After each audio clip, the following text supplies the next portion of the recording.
For problem number 13. मी जरा problem वाचतो बघा काय म्हटले.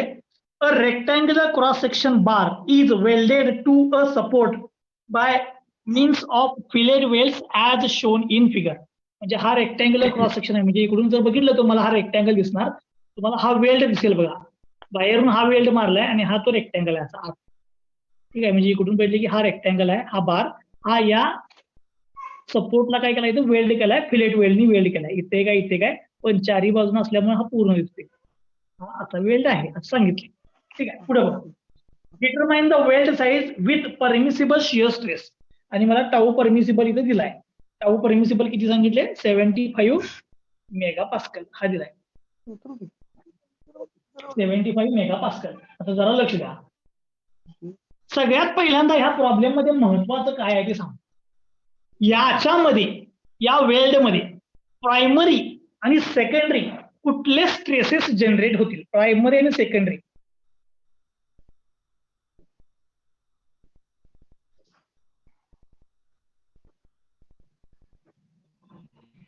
सांगा पटकन.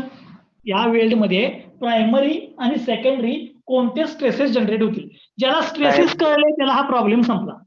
प्रायमरी शिअर आणि सेकंडरी बेंडिंग. बघा सगळ्यात पहिल्यांदा हा डाऊनवर्ड फोर्स, मी इथं सीजी दाखवतो. आता हा सिमेट्रिक आहे बघा वेल्ड आहे काय, चारही बाजूने सेम आहे, त्यामुळे याचा सीजी बरोबर सेंटरला येणार. इथं सीजी डिटरमाइन करायची गरज नाही, या वेल्डचा सीजी बरोबर सेंटरला आला. आता हा डाऊनवर्ड फोर्स मी जर सीजीला दाखवला तर काय होणार बघा. हा फोर्स इथं सीजी आहे, हा साइड व्ह्यू आहे, इकडून जर बघितलं तर इथं असणार. हा डाऊनवर्ड फोर्स हे काय होणार, वेल्ड खाली निघून जाणार. वेल्ड खाली निघून गेला म्हणजे काय झालं, शिअर. म्हणजे इथं डाऊनवर्ड फोर्समुळे प्रायमरी शिअर स्ट्रेस जनरेट होणार, प्रायमरी शिअर स्ट्रेस. आता सेकंडरी बघा, सेकंडरी या सीजीच्या अबाउट मोमेंट जनरेट होणार नाही, तर इथे एक टिपिंग पॉईंट आहे, या टिपिंग पॉईंटच्या अबाउट काय होणार, मोमेंट जनरेट होणार. आणि जर समजा हे फेल झालं तर हे रोटेट व्हायला बघणार आणि कसं होणार बघा, याची फायनल पोझिशन या अशी होणार. हा जो वेल्ड आहे इथला तो जास्त इलॉंगेट होणार आणि इथला कॉम्प्रेस होणार. बरोबर आहे, मध्ये पण वेल्ड आहे, इलॉंगेटच होणार आहे हा, पण इथं सगळ्यात जास्त इलॉंगेशन, इथं मिनिमम इलॉंगेशन असणार. म्हणजेच काय होणार, एका वेल्डच्या ह्या एंड मधलं इलॉंगेशन मॅक्सिमम आणि इथं कॉम्प्रेशन. एका बाजूला टेन्शन, एका बाजूला कॉम्प्रेशन, तर याला काय म्हणते आपण, बेंडिंग. ठीक आहे, त्यामुळे या केसमध्ये मोमेंटमुळे जनरेट झालेला जो स्ट्रेस आहे या वेल्डमध्ये तो कुठला आहे, बेंडिंग स्ट्रेस आहे. त्यामुळे इथं प्रायमरी शिअर आहे, सेकंडरी बेंडिंग आहे. ठीक आहे, प्रायमरी शिअर सेकंडरी बेंडिंग. सगळ्यांना हे समजलंय, प्रायमरी शिअर सेकंडरी बेंडिंग कसं? कारण की इथं टिपिंग पॉईंट आला म्हणजे रोटेट होईल त्या पॉईंटच्या अबाउट, म्हणजे हा वरती इलॉंगेट होणार, खाली कॉम्प्रेस होणार, म्हणजे सेकंडरी काय झाला इथं, बेंडिंग स्ट्रेस आहे. आता तुम्ही सांगा मला, जर प्रायमरी शिअर आणि सेकंडरी बेंडिंग असेल तर काय करायला पाहिजे? आपल्याला थेअरी वापरायला लागणार. एक तर टेन्साईल स्ट्रेस वापरायला लागणार, नाहीतर शिअर स्ट्रेस थेअरी वापरायला लागणार. पण प्रॉब्लेम मध्ये आपल्याला टाऊ परमिसिबल दिलाय, टाऊ परमिसिबल म्हणजे शिअर स्ट्रेस दिलाय. त्यामुळे थोडक्यात आपल्याला त्यानं काय सांगितलंय, प्रिन्सिपल शिअर स्ट्रेस थेअरी वापर असं सांगितलंय. ठीक आहे, मी आता प्रॉब्लेम सॉल्व्ह करायला चालू करतो. प्रॉब्लेम सिम्प्लिफाय करण्यासाठी आपण एक गोष्ट वापरतो, ती म्हणजे कुठली, वेल्डची थिकनेस किती घ्यायची, 1 mm. म्हणजे लिहिलं, कन्सिडर वेल्ड थिकनेस 1 mm. जरासं ब्लर दिसाले का रे? नाही परफेक्ट दिसाले. होय सर, होय ब्लर दिसतंय.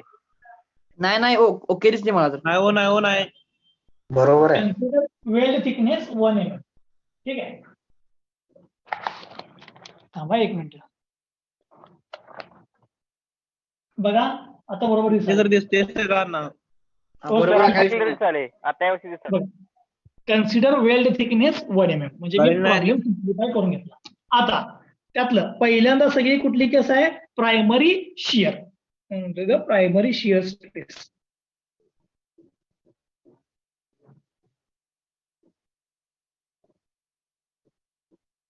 प्रायमरी शिअर स्ट्रेस म्हणजे टाऊ डॅश. प्रायमरी शिअरचा फॉर्म्युला काय, फोर्स डिवाइड बाय एरिया. आता या वेल्ड वरती जो इथं फोर्स ऍक्ट झाला इसेंट्रिक, तो फोर्स घ्यायचा 25 किलो न्यूटन. तर 25 किलो न्यूटन म्हणजे 10⁻³ डिवाइड बाय वेल्डचा एरिया. बघा आता किती वेल्ड आहे तिथं, 1 2 3 4, टोटल किती वेल्ड आहे तिथं, 4 वेल्ड आहे. त्यामुळे 4 वेल्डचा एरिया यायला पाहिजे. त्यातला हा पहिल्याचा एरिया घ्या. किती येणार बघा? 100 इंटू थिकनेस आपण घेतले 1. 100 इंटू 1 प्लस दुसरा बघा हा पण 100 आहे. 100 इंटू थिकनेस 1. एक झालं, 2 झालं, आता 3 घ्या. हा तिसरा इथे लिहून ठेवतो. 1 2 3 4 तिसऱ्याचा घ्या प्लस 100 इंटू 1. चौथ्याचं पण येणार प्लस 100 इंटू 1. कारण की सगळ्यांची थिकनेस आपण 1 घेतल्या. त्यातून तुम्हाला प्रायमरी शिअर स्ट्रेस मिळेल. किती येते बघा प्रायमरी 62.5. किती? 62.5. माझ्याकडनं एक डायमेन्शन लिहायला चुकले, जरा मी करेक्शन करतो. एक डायमेन्शन लिहायला चुकले, हे 150 आहे बघा. सॉरी, हे 150 आहे. 150. ओके, मी करेक्शन केले इथं 150.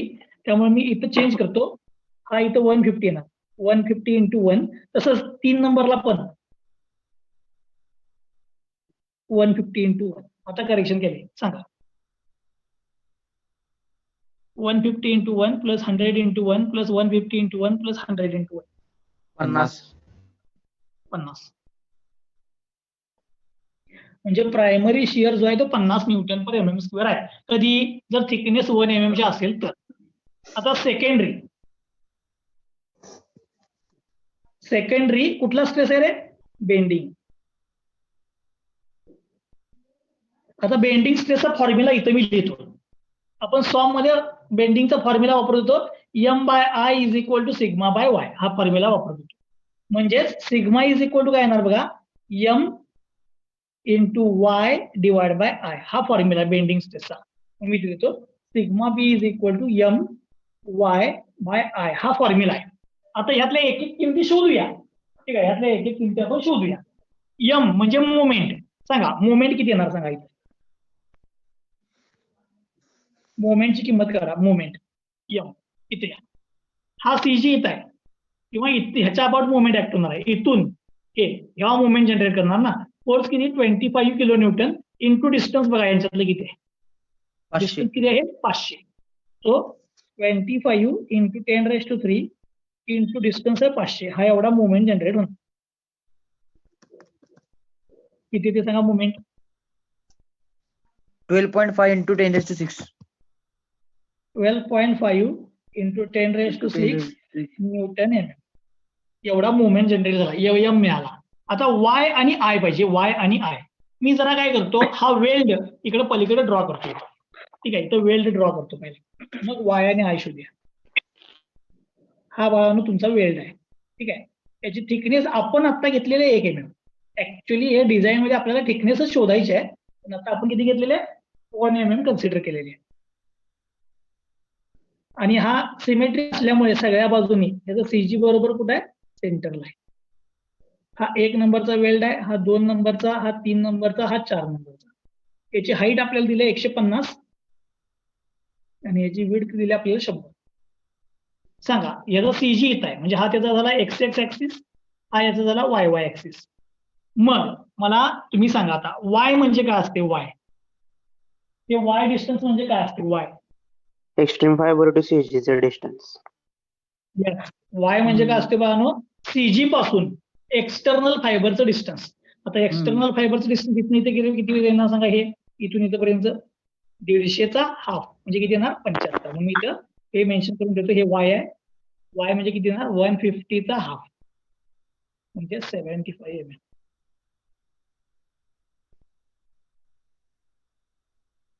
ठीक आहे, मला पहिल्यांदा M मिळाला, आता y मिळाला. आता राहिलाय काय? I.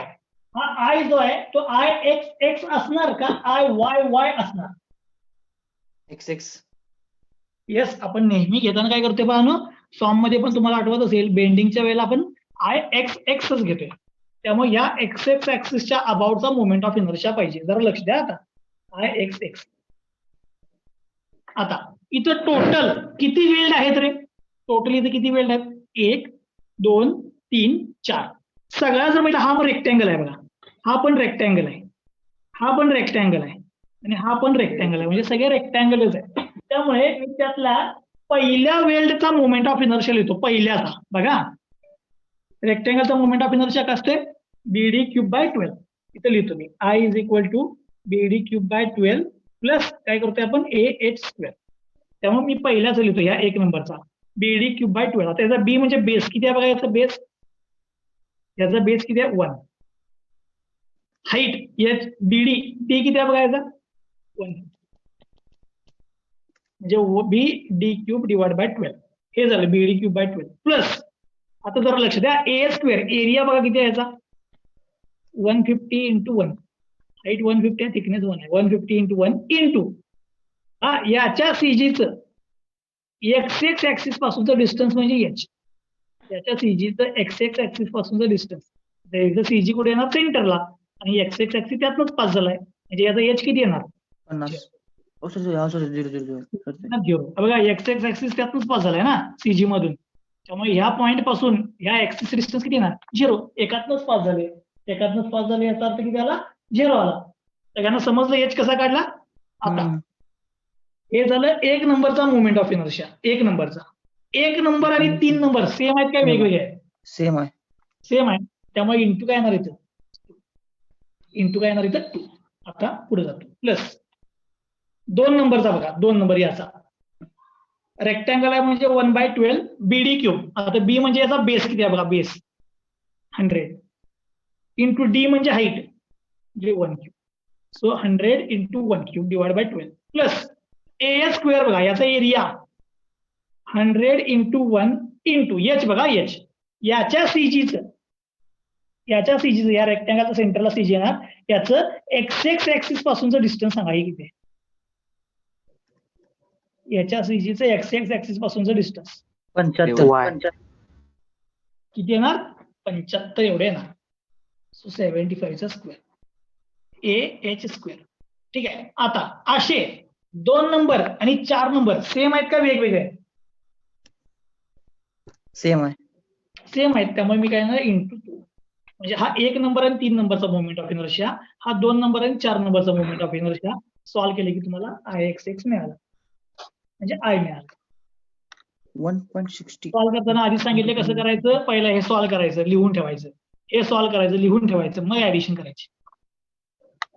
आणि ऍड केलं तर डायरेक्ट ऍड केला चुकतंय.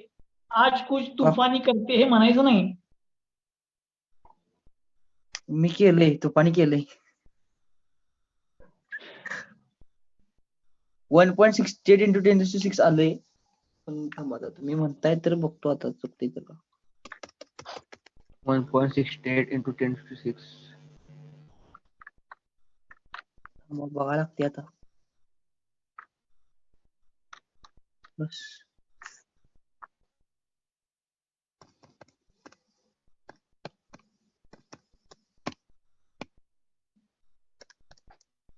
1.68 into 10⁶. आलं सगळ्यांचा आन्सर 1. 68 इंटू 10⁶. mm². आता जरा लक्ष द्या मागे जावा.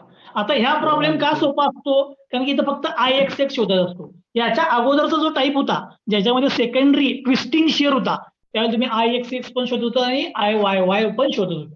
पण इथं तसं काय शोधायची गरज नाही. फक्त आय एक्स एक्स शोधला की तुमचा प्रॉब्लेम संपला. बघा एम मोमेंट मिळाला, वाय एक्स्ट्रीम फायबरचं डिस्टन्स पण शोधलं मी इथलं आणि आय आता ही आय ची किंमत शोधली. सगळं माहित झालंय म्हणजे आता मला सिग्मा बी म्हणजे बेंडिंग स्ट्रेसची किंमत मिळेल. मी काय लिहितो देअरफॉर सिग्मा बी म्हणजे bending stress M y divide by I. I म्हणजे आय एक्स एक्स. एम ची किंमत आहे बघा 12.5 इंटू 10⁶ इंटू वाय. वाय आलाय आपला इथं आहे बघा 75 divide by I 1.68 into 10⁶. Solve करा तुम्हाला बेंडिंग स्ट्रेस मिळेल. सॉल्व्ह करा बेंडिंग स्ट्रेस मिळेल.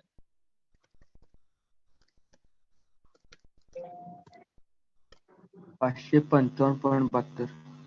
किती 555.72. नाही चुकले सांगा. अजून एक कोणतं 558.03. 558.03. 558.03.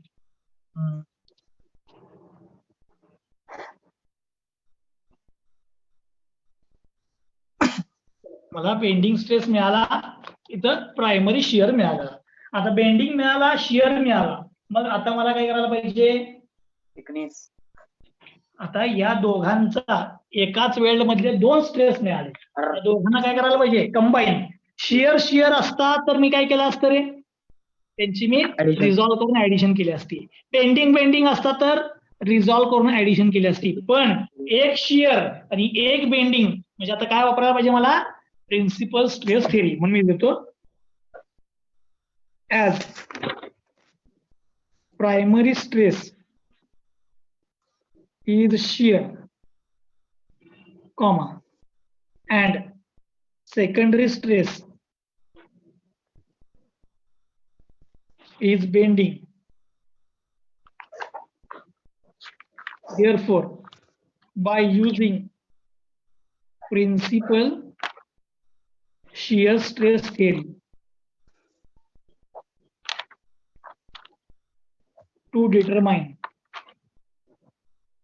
resultant stress. ठीक आहे, म्हणजे आता रिझल्टंट स्ट्रेस करण्यासाठी मला प्रिन्सिपल शिअर स्ट्रेस थिअरी वापरायला पाहिजे. याला अंडरलाईन करून घ्या. आता प्रिन्सिपल शिअर स्ट्रेस थिअरी म्हणजे tau is equal to, formula काय? Root sigma B divide by 2 चा स्क्वेअर प्लस टाऊ चा स्क्वेअर. आता हा टाऊ म्हणजे टाऊ डॅश प्रायमरी, हा तुमचा सेकंडरी आणि हा तुमचा रिझल्टंट. ओके, चलो. सिग्मा बी किती आला बघा तुमचा? 558.03 डिवाइडेड बाय 2 चा स्क्वेअर प्लस टाऊ डॅश इथे या, टाऊ डॅश किती आहे बघा? 50. 50 चा स्क्वेअर. सॉल्व करा, तुम्हाला शिअर स्ट्रेस मिळेल 283.45. 283.45. आता मला स्ट्रेस मिळाला रिझल्टंट, पण यासाठी हा स्ट्रेस मिळवण्यासाठी तुम्ही थिकनेस किती घेतली? इथं थिकनेस 1. 1. म्हणजे हा जो स्ट्रेस मिळालाय तुम्हाला, हा किती mm थिकनेस वेल्डचा आहे? 1 mm. 1 mm 1 चा. mm थिकनेस वेल्डचा हा स्ट्रेस आहे. मग आता तुम्ही सांगा, हा जर 1 mm चा असेल तर रिक्वायर्ड थिकनेस कशी काढणार? 283 डिवाइड बाय 75. 75 दिले ना? 75 दिला.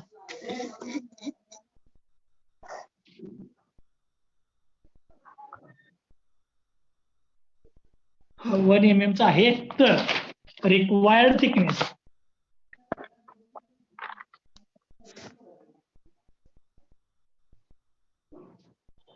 कसं काढतो रे? 1 mm चा stress divide by permissible stress. 1 mm चा स्ट्रेस 283.44. हा 1 mm चा stress divide by permissible, tau permissible आपल्याला प्रॉब्लेम मध्ये दिलाय, किती येतो? 75.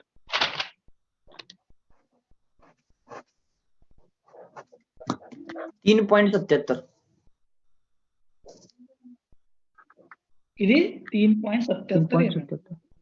म्हणजे त्या वेलची थिकनेस मिनिमम 3.77 mm पाहिजे. आता ही वेलची थिकनेस मिळाली. तसंच एच तर एकदा दाखवतो. समजा हा तुमचा वेल्ड आहे, असा हा वेल्ड आहे, तर हे म्हणजे तुमची थिकनेस असते अशी, आणि हे असं इन्क्लाइन डिस्टन्स म्हणजे तुमचा काय असते? हा एच. हा एच म्हणजे टी डिवाइड बाय 0.707 किती येते ना? 5.33. 5.34. ठीक आहे, 33. हा. 34 आहे ना. आता मी जरा पुन्हा मागे जातो, प्रॉब्लेम परत एकदा सांगतो, ठीक आहे, मग आपण चर्चा करूया याच्यावरती नंतर. बघा, मला ही फिगर दिलेली, फिगर दिल्या आपल्याला कळायला पाहिजे की ह्यात प्रायमरी आणि सेकंडरी कुठला आहे, कारण सगळा खेळ त्याच्यावरच आहे, प्रायमरी आणि सेकंडरी. बघा, हा मी बरोबर सीजीला दाखवला की हे खाली असणार म्हणजे प्रायमरी शिअर. दुसरं, इथं टिपिंग पॉइंट आल्यामुळे हे रोटेट होणार, रोटेट होऊन असं, म्हणजे हा इथला इलॉंगेट होणार, इथला कॉम्प्रेस होणार. इलॉंगेशन आणि कॉम्प्रेशन एकाच वेल्ड मध्ये म्हणजे काय? बेंडिंग, म्हणजे सेकंडरी बेंडिंग आहे. मग primary shear, secondary bending. Primary शिअरचा formula force divide by area, पण आपण वेल्डची थिकनेस त्याच्या अगोदर 1 mm कन्सिडर केली. सेकंडरी बेंडिंगचा formula M Y by I. M म्हणजे मोमेंट, मोमेंट म्हणजे फोर्स इंटू डिस्टन्स. वाय म्हणजे हा रेक्टँगल घेतला, त्याचा वाय म्हणजे सीजी काढला पहिला, याचा सीजी सीजी बरोबर सेंटर लाईन हा सिमेट्रिक आहे, त्यामुळे त्याचं एक्स्ट्रीम फायबर पासूनचं डिस्टन्स म्हणजे वाय किती येणार 75. आणि आय म्हणजे याचा moment of inertia about x axis. 1 2 3 4 weld आहेत. पहिला 1 नंबरचा लिहिला BD cube by 12 plus A square. 3 number same into 2 केलाय. 2 नंबरचा लिहिला इंटू 2 केलाय. ठीक आहे, मला इथनं आय मिळाला. सगळा खेळ इथंच असतो आय मध्ये, मॅक्सिमम पोरी इथे चुकतात. त्यानंतर मग बेंडिंग स्ट्रेसची किंमत काढली. आता गंमत काय झाली, इथे रिझॉल्व्ह करायची गरजच नाही का, कारण की प्रायमरी आणि सेकंडरी हे सेम नाही आहेत. शियर बेंडिंग नाही आहेत. तर एक शियर आहे, एक बेंडिंग आहे. मग दोन वेगवेगळे असतील तर आपण कंपाऊंड स्ट्रेस थेरी वापरतो, म्हणजे प्रिन्सिपल स्ट्रेस थेरी. त्यामुळे त्यानं मला प्रॉब्लेम मध्ये परमिसिबल शियर दिलेला, त्यामुळे मी प्रिन्सिपल शियर स्ट्रेस थेरी वापरली. प्रिन्सिपल शियर स्ट्रेस थेरी लिहिली. Stress is equal to sigma b by 2 चा स्क्वेअर, म्हणजे प्रायमरी स्ट्रेस डिवाइड बाय 2 चा स्क्वेअर प्लस सेकंडरी स्ट्रेसचा स्क्वेअर. सॉरी प्रायमरी स्ट्रेसचा square plus secondary divide by 2 चा square, म्हणजे sigma T by 2 चा square plus tau square. हा formula आपला. फॉर्म्युला किमती टाकल्या, मला परमिसिबल शियर मिळाला. परमिसिबल नाही, 1 mm चा शियर स्ट्रेस मिळाला. त्याला परमिसिबल शियर ने डिवाइड केलं, तुम्हाला रिक्वायर्ड थिकनेस मिळाली. त्याला 0.707 ने डिवाइड केलं, मला याची किंमत मिळाली. आता मला तुम्ही सांगा, हा प्रॉब्लेम सोडवायला सोपा का याच्या अगोदरचा प्रायमरी आणि सेकंडरी शियर असलेला सोडवायला सोपा? नाही, हा सिमेट्रिक पहिले. आहे. हा सोपा आहे. कुठला? असं हा पाहिले. सोपा आहे. आता तुम्ही जरा कम्पेअर करा, घरात बसल्या बसल्या एक मी कम्पॅरिझन सांगतो ते करून बघा. आपण बोल्टेड जॉईंट घेतला की नाही, बोल्टेड जॉईंट, हा त्यातला पहिला टाईप जर तुम्ही बघितला तिथं पण तसंच होतं. प्रायमरी पण शियर होता, सेकंडरी पण शियर होता पहिल्या टाईपला. वेल्डिंगच्या पहिल्या टाईपला पण तसंच झालं, प्रायमरी पण शियर आला, सेकंडरी पण शियर होता. बोल्टेड मध्ये दुसरा type, primary shear secondary tensile होता बघा. टेन्साईल बोल्टेड मध्ये. इथं प्रायमरी शियर आणि सेकंडरी टेन्साईलच्या विषयी काय आला, बेंडिंग आला. एवढा बाकी सगळं प्रॉब्लेम तुम्ही बघितला का नाही, ऑलमोस्ट सेम आहे. ऑलमोस्ट म्हणजे तिकडं थेरीज वापरल्या, फक्त फॉर्म्युले वेगवेगळे बोल्टेडला आणि वेल्डेड. पण ज्याला वेल्डेडचा प्रॉब्लेम सोडवायला येतो ते पोरग हुशार असते, हा असं म्हणतात. बोल्टेड आणि वेल्डेड सोडवायला हुशार म्हणतात. उपाय रे, फक्त काय तुम्हाला सांगतो, हा प्रॉब्लेम कॉलेजमधले मास्टर वगैरे पूर्ण वेगळ्या मेथडने सोडवतात. ही 1 mm थिकनेस घेत नाहीत, त्यामुळे हे अननोन राहते. इथं डिवाइड बाय थिकनेस येत्या, इथं डिवाइड बाय थिकनेस येत्या, आणि ते इक्वेशन क्युबिक येते, इथं क्युबिक इक्वेशन, आणि ते सॉल्व्ह करायला लय अवघड जाते. म्हणून ते सिम्प्लिफाय करण्यासाठी मी प्रत्येक वेळेला थिकनेस किती कन्सिडर करते, पहिल्यांदाच 1 mm घेते, म्हणजे ते क्युबिक मध्ये जाऊच नाही. राईट. ठीक आहे. आता तुम्हाला या प्रॉब्लेम मध्ये काय डाऊट असला तर विचारा. नथिंग. सोपा आहे लेवल, सोपा लेवल.